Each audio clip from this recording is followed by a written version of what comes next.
You ask Tiger to solve.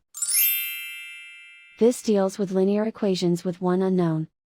The final result is y equals -4/7. Let's solve it step by step. Simplify the expression. Group like terms. Simplify the arithmetic. Group all constants on the right side of the equation. Subtract 4 from both sides. Simplify the arithmetic.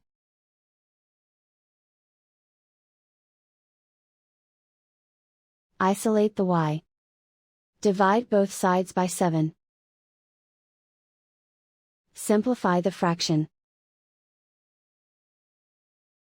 And so the final result is y equals -4/7.